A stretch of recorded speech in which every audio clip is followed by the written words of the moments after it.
Hey guys, it's me, the Shoujo Eye, back again to talk about Let's Play. I had been unsure whether or not I really wanted to keep reading, but I decided why not continue the fuckery and just keep on reviewing it and see what happens. So I mistakenly said in my last video that I had just read the season finale. That was untrue. I just finished reading the season finale, the actual season finale, not too long ago. So we'll be discussing episodes 114 to 127 today. Let's jump right in. So we start off episodes 114 with Angie deciding to continue to give Link the silent treatment for how he treated Sam. She's still angry at him about the fact that he led Sam on about being interested in her, and she's not been talking to him. She's been avoiding him, and he's been hurt. His feelings have been hurt. He's starting to get depressed, and everybody's noticed this. And Angie's best friend and roommate, Vicky, pulls Angie to the side and takes her to task for it. She says, "You really shouldn't be treating Link like that. One, it's between him and Sam. And two, Sam didn't really like Link like that. Ideally, Link should have figured out his own feelings before he'd even approach Sam to ask her on a date. But that the only thing that Sam liked about Link was the fact that Link liked her. That she, for the first time in her life, someone was interested in her, and that intrigued her. So it's a good thing," she says, "that they figured out so soon that they weren't compatible or could have wrecked any chance for them to have had a friendship in the future." The other reason that Angie was treating Link a little badly was because she found out that Link knew about the sexual assault that had happened to her when she was a lot younger, and she was ashamed about it. A lot of victims of assault don't like to talk about what happened to them, and they don't want people to know about it, especially people who they might have a romantic interest in. And it's strongly implied, almost outright stated, that Angie is in love with Link herself. She hasn't outright said it or told anyone, but we, the audience, can pick up on these clues for ourselves. So she's ashamed of it, and she's ashamed that he knows. But she does realize that Vicky has a point. She's been treating Link badly, and she needs to apologize. So she goes to the gym where they work out and apologizes to him, and they're able to pick things back up where they were as friends. So they start sparring and hanging and horsing around at the gym. While they're playing basketball, Link's younger brother, Dallas, walks in. He's 17, and he's kind of a punk. He's a hormone-riddled teenager with a chip on his shoulder. And he does not do very well with the ladies. He sees his brother playing one-on-one with Angie and gets angry, gets envious. And I'm not sure why. It could be that he likes Angie himself, which is pretty easy to see why. She's absolutely gorgeous. Or it could just be that he's jealous that his brother actually knows how to talk to women, because Dallas does not know how to talk to women. They treat him badly. When he walks into the gym, he sees a couple of girls going by, and he's like, "Hey ladies, looking good." And they're like, "Ugh, don't talk to us." And I was like, that's uncalled for. There's no reason for them to be bitchy. I'm not sure why they acted that way, but women can be bitchy. I'm one, so what you gonna do? It's just how we are sometimes. Interesting developments on the Monica and Marshall front. First things first. Monica overhears Marshall telling a friend of his that he feels like he can't really be himself around Monica. He feels like Monica does not know him, not the real him. That she just knows the loud, bombastic, carefree persona of Martial Law, which is his YouTube persona, but that she doesn't actually know the real person behind the persona. The real person, Ben Lawson, which is his actual name, his real name. Apparently, Martial Law is a mask he wears in public, and Ben Lawson is not very much like it. Ben Lawson apparently is shyer, more retiring, more unsure of himself, has pretty low self-esteem, and it's all been an act the whole time he's been with Monica. So Monica overhears this, and you can tell by her face that she's just hurt to hear this. So Marshall can tell that she's kind of pulling away a little bit, but he doesn't really call her on it. The next day, because she decides to go sleep over at her own place that night, the next morning, he hears the key in the door of his apartment and goes around the corner to see who it was, and it's Monica. And he's shocked because she looks completely different. She had wiped off all of her makeup. She had taken off all of her fake eyelashes, her fake nails. She had put on a wig that was actually, according to her, close to her real hair color, which is like a light brown or a dark blonde. And she walked in, and he was shocked to see this transformation. He's so used to her looking so glitzy and glamorous rather. And she tells him, "I want you to look at me. This is who I really am. I overheard your conversation with your friends, and it hurt my feelings to know that you didn't feel like you could be yourself around me. So here, let me do the same for you. I've taken off all the things about me that are artificial, and this is really who Monica is. I haven't really been real with you. You've never seen me without makeup. Whenever I'm around you, I'm always dressed up 100%. I sleep in my makeup, for heaven's sake. You don't really know the real me.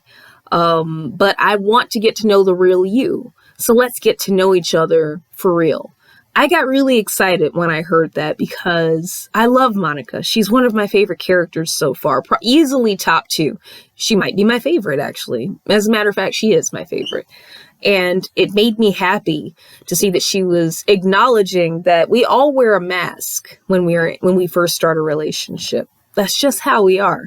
I spent the first year or so of my relationship with my husband, when we first started dating, wearing lipstick all the time, wearing lipstick to bed, not passing gas in front of him because I felt that it was unladylike, wearing makeup to cover up the eczema spots and acne spots on my face. It was a very uncomfortable first year, especially because it was long distance at the time. So I could understand exactly why she said that. But then she went on to say, "I think we should take a break." I did not like that at all. I knew what that meant. I knew exactly what it meant. It meant that essentially they're breaking up. She tried to say that it was just a break, that it's because his health still isn't the best, and she felt that them being in a relationship was actually stressing his heart a little bit more than it should. And she also expressed hurt that not only did she feel slighted that he couldn't tell his fans about being in a relationship with her, but that she felt really hurt by the fact that he hadn't told his family about her either. Like, okay, fans are one thing, okay, public persona and all of that, but what about your family? Why did he not tell his sister? When she showed up at the hospital to see him after he'd had his attack, his sister was like, "Who are you? I don't know you.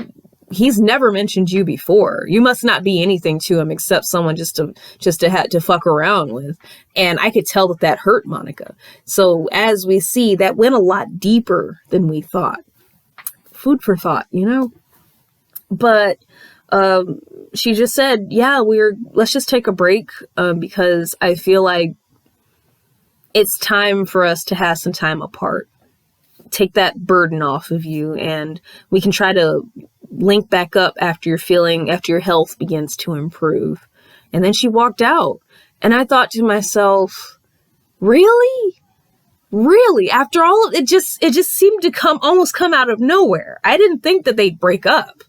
I thought maybe she was going to say something like, "Oh, let's just hang out as friends. We'll still have the relationship part of our dynamic, but, for the first few weeks or whatever, since you can't have sex because of your heart anyway, let's just hang out as friends, and you'll get to know me, Monica, and I'll get to know you, Ben Lawson."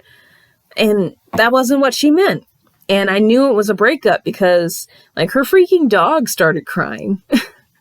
Dina started crying, and it made me so sad. And then after she walked out, Marshall started crying, and I wanted to cry too. Because if your dog is crying, that means you guys are over. Your dog has read the room and realizes, I'm probably not going to see this guy for a very long time. And of course, the way Marshall treated Dina is one of the things that endeared me to him. Dina looks possibly like she could be a Chihuahua mix, and I have a Chihuahua myself. And just really pulled at my heartstrings. I did think to myself that them breaking up like this was something that the author decided to shoehorn into the story. It seems very contrived with the timing. And I know why. They wanted to shoehorn in that a breakup happens so that Marshall can now be available for Sam. Because at the root of this story, it's essentially a love square, or maybe a reverse harem, perhaps. There's a lot of promotional imagery of Sam and Marshall together. So it's possible that they might end up together as a couple.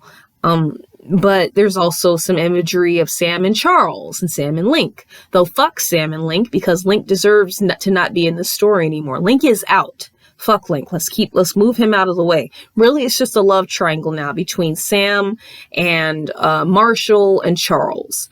Though I don't think Sam is necessarily romantically interested in Marshall yet. It seems like Sam is really leaning more towards Charles. And there are some new developments there's some spicy developments that have happened. So let's dig into that. So Sam goes to her job the next day, and her dad is crying in front of the elevator, laying on the floor. Apparently her mother, who's a famous model, is about to go for a photo shoot in Hawaii. And her dad is crying because he's having separation anxiety. He doesn't want to be without his wife. He's going to miss her. And he's just being extremely emotional and petulant and childlike. When Charles sees her dad acting like that, he pulls out his phone. And he's like, I'm going to send a picture of you to your wife right now. I'm sure she'll be very proud of the strong, upright guy that you're being right now. So, and he pulls out his phone and pretends to take a picture. But then her dad immediately stands up, straightens up his shirt and his tie, reassumes the stern bearing of a CEO. And it's like it never happened. So then Sam says to Charles, I didn't know you had my mother's number. And he's like, oh, I don't. I was bluffing. It was just a ruse to get your dad to finally straighten up and stop acting like a wimp. And so then Sam gets all high and mighty, and she's like, oh, you lied.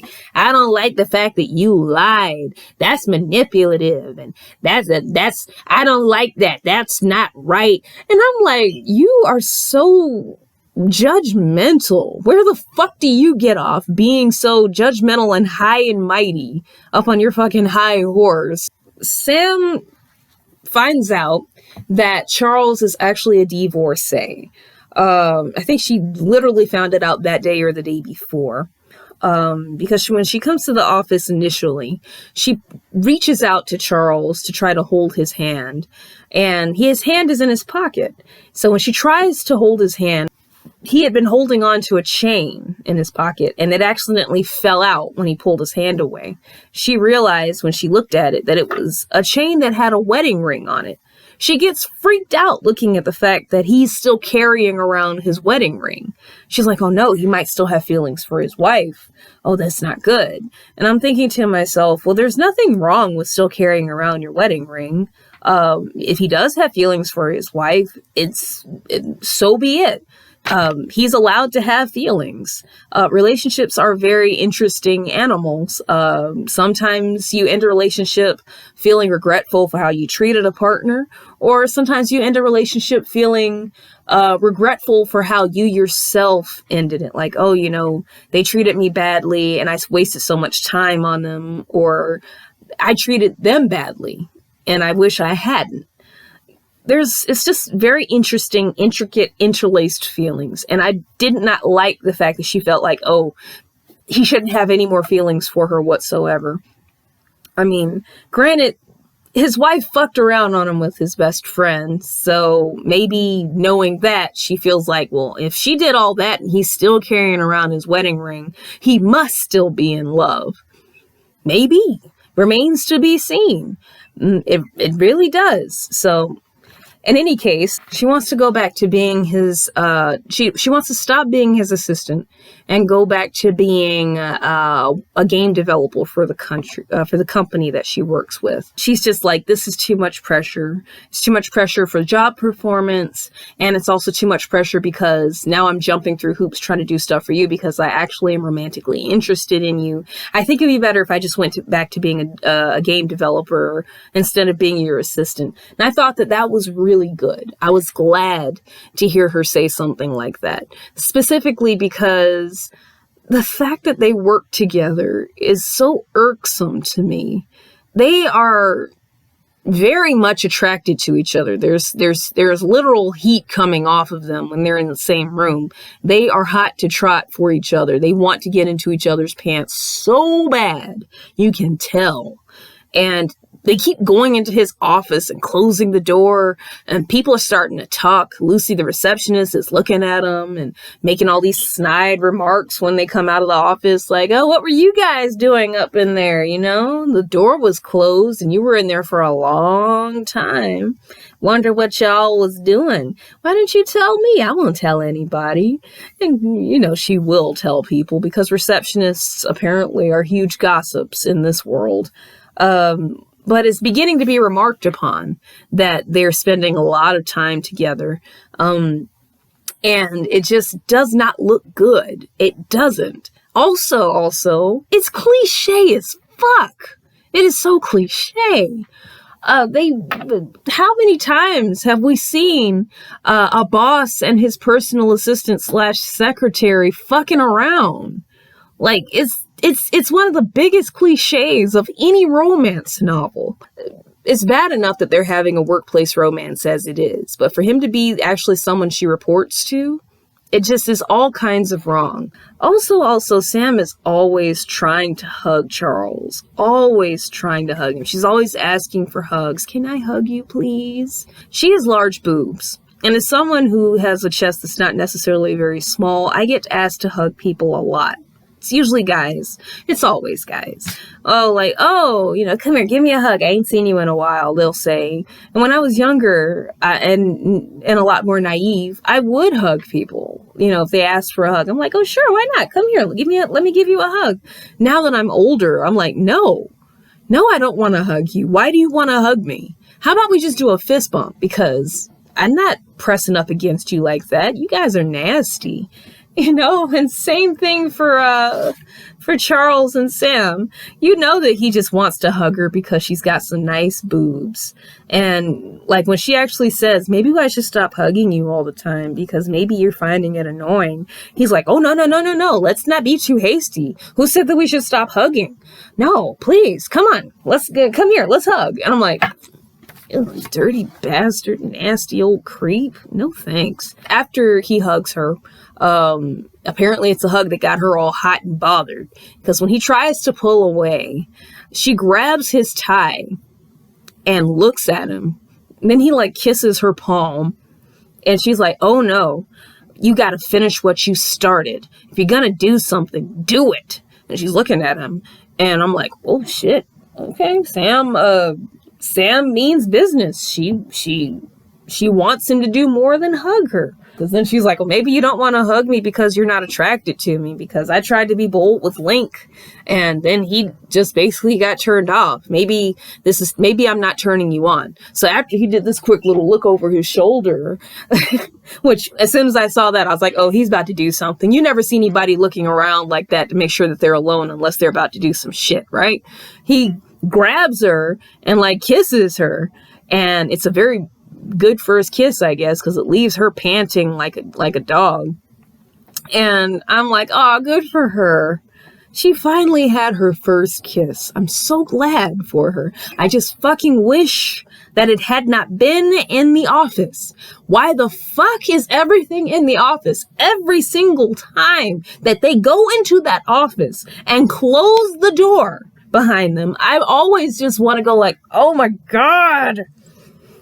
Open the door. Stop closing the door. Leave it open. People are starting to talk. Do you not care about your reputations?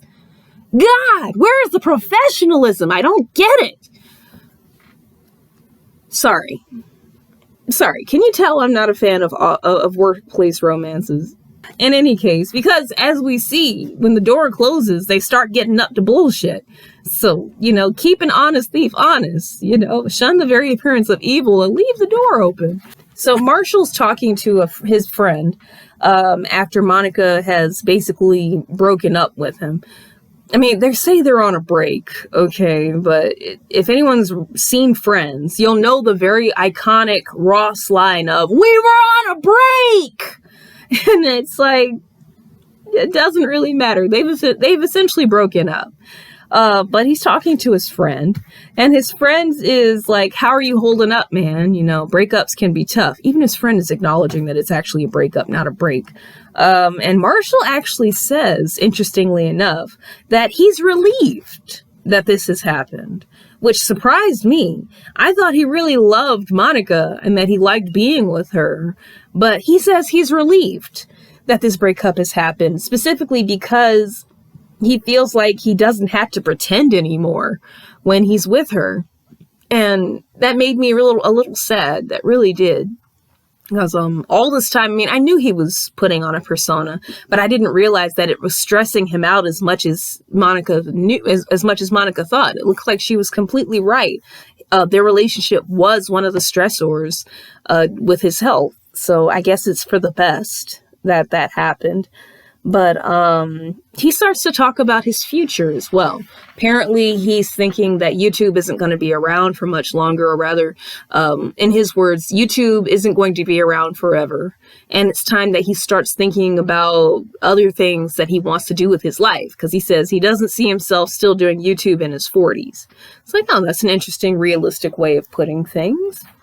Okay. Some self-realizations there. Looks like he's having a little bit of an existential crisis going on. I feel kind of bad for him. But I guess this is the best time for him to be figuring out all this stuff. Since this seems to be a period of transition for him. He's just moved. He's just ended a relationship. He's had a health scare, a health emergency. It's just a lot going on. So Charles is talking to Sam as he's driving her home after they've had their big passionate first kiss in the office. Sam asks him, like, okay, well, where do we go from here? We've finally crossed the line physically. What's the next step? And he's like, well, I'm not emotionally available. I am not in the market for a girlfriend. I'm not looking for commitment. If you want to do stuff, we can do stuff, but this will just be a purely physical relationship. We can either pretend that none of this happened and just keep it going as a professional relationship, or we can conduct all our physical stuff outside the office, which, once again, great. Outside the office. Good. Yes, let's get away from work. Awesome. So Sam is obviously a little sad about it because you can tell, I mean, she's young. This is her very first her first foray into a romantic relationship. And I'm sure she wanted him to be like, oh, I'd love to get into a relationship with you. I really like you. I want you to be my next girlfriend. I could tell that was where she really wanted him to be going with that stuff. So I could see she was disappointed. But I mean, for somebody who's fresh out of a divorce, it makes sense that he's kind of gun shy, especially since all he's been doing since he got out of his divorce is fucking other women, and that's one of the things I'm wondering what this all means. Remember, not only is he fucking a lady in the same office building as him, he really loves these corporate things, I guess, but he's also fucking Marshall's sister, Eva. They've got a BDSM relationship going on, or at least they did. It's hinted at that it's been a little while since they've been fucking around, but that's still a relationship that they have. So what does this mean for Eva? Does this mean he's just going to keep fucking around with her? Because he did decide to end the relationship with the lady in the same office building. But is he still going to be sleeping with Eva? That remains to be seen. And also, what's Sam gonna feel about this BDSM lifestyle that he's got going on? Is that something she'd be interested in? She's been surprising me so far. She's been bold, and whatnot. part of me is proud of her for deciding to take the bull by the horns, so to speak, and let him know exactly how she feels. No more pussyfooting around and wandering and worrying, just telling him straight up, I like you, I have feelings for you, and I'm attracted to you. So where are we going to go? So part of me is proud of her for that. And the other part of me is like, I don't want her to get hurt. I don't necessarily like her character a lot, but I don't want to see her get hurt. You know, she's not a bad person. She's just naive and stupid, you know, and we've all been naive and stupid at some point in our life, right? So this is just her being naive and stupid. So I don't want her to get hurt, and I hope that he does not hurt her, because Link hurt her. Link hurt her badly, and I'm glad she's past that the way it was. If she really, really liked Link, the way he treated her and I'm sure would have been much longer lasting. And it does look like it's given her a little bit of a complex about wondering whether or not she's really attractive. So I'm really hoping that this doesn't go left. But it's probably going to go left. This is a webcomic after all, and it seems like drama's what sells these days, right? Charles does acknowledge that he thinks them exploring a relationship together, any type of relationship outside of the job, he thinks it's a terrible idea because of her inexperience and because they work together. And I was like, oh, you're being wise for the first time, Charles. Thank you for acknowledging that you don't think it's a good idea. But because he straight up says, well, it's a terrible idea. It really is. But then he goes on to say that we've got too much chemistry, though, between us to ignore. So probably it'd be better if we just still go ahead and scratch that itch outside the office. He even goes on to say, like, when she has needs and he's available, he'll come help her out and vice versa. I'm like, the hell? It didn't sound very romantic. It sounded kind of mechanical, really. But she thought it was sexy because her face turned bright beet red. So he takes her out to dinner, and he steps outside to take a phone call. This phone call is actually from one of the an international office that's headhunting Charles, apparently. They call him to offer him a job overseas in London for apparently a whole rack of money, way more than he's making at Sam's dad's company. So he tells them that, he'll get back to them. Then he goes back inside. While he was outside on the phone, Sam had ordered a coffee from the waitress. The waitress told her, oh, well, we only have Irish coffee. And Sam's like, okay, that's fine. Turns out Sam doesn't know what Irish coffee is. I think that's coffee that's got like Irish whiskey in it, like Guinness or something, and like whipped cream on top. So the waitress brings her the coffee, and Sam is basically just sucking it down because she just thinks it's regular coffee. Charles comes back from his phone call, and she's like 3 sheets to the wind, drunk off her ass, because she chugged the shit. She thought it was coffee, so she just chugged it down. And he's like, why'd you get an Irish coffee? I thought you don't drink alcohol. I could have sworn you don't drink liquor. That's what you told me. And she's like, liquor? I hardly know her. And she is drunk off her ass. Oh my gosh, she is so drunk. And so he's like, oh crap, I gotta take her home, and attempts to drive her home. But apparently she's such an unruly drunk that driving with her was unsafe. She kept trying to get him to take his eyes off the road and look at her. And I think she also kept like grabbing the steering wheel. So he ended up having to take her to his house, which was nearby. And if I thought that the Monica and Marshall breakup was contrived, oh, I guess I've got to take you back to my apartment. I better take care of you while you're drunk, right? Make sure you don't get up to any trouble, any mischief. I'll take care of you at my apartment. Don't worry, nothing's gonna happen. Sure. He didn't say that, but that's what I was thinking. Like, okay, they're at his apartment, and they just kissed that day, and she's drunk. I already know where this is going, and sure the fuck enough. Here's what happens. He gets her up to the apartment. He puts her in the spare guest room and, puts her to sleep and, tucks her in and shit. And then he goes to his own room to lay down. And then Sam comes stumbling into his bedroom and he's like, "Oh, what's wrong? Are you okay?" And she's like only wearing a shirt. And so she's like, he's like, "What's wrong? What do you want?" And she's like, "I want you. That's what I want." And she's still drunk, obviously. And so he's like, "Wait, what? No, don't say stuff like that. You might, no, go back to your room." And she's like, "Shut the fuck up, Charles." I'm like, whoa. And she just starts unbuttoning her shirt and stuff. And she's like, "I want you to touch me. I want you to touch me. I want to feel your hands on me." And his face gets so red. And he's like thinking to himself, "Oh my God, if she keeps doing this, I'm going to lose control. Oh no, what's going to happen?" And she like takes his hand and puts it on her under her shirt. And then it ends. That's the season finale. What a cliffhanger, right? Does he stop himself from leaping on her and devouring her like a wolf devours a sheep?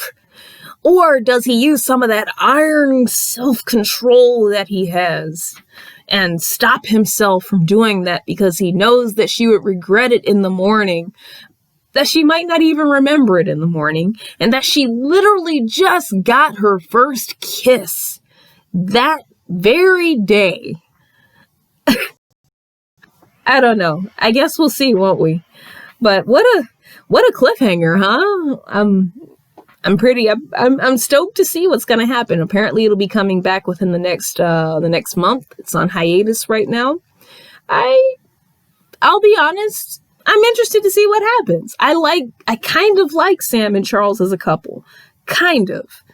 Just, once again, outside of the job. I would just prefer for it to be outside of work. Because right now it kind of feels like Charles is the best of the batch. Link is a fucktard and I can't stand his ass. So no, he does not get Sam.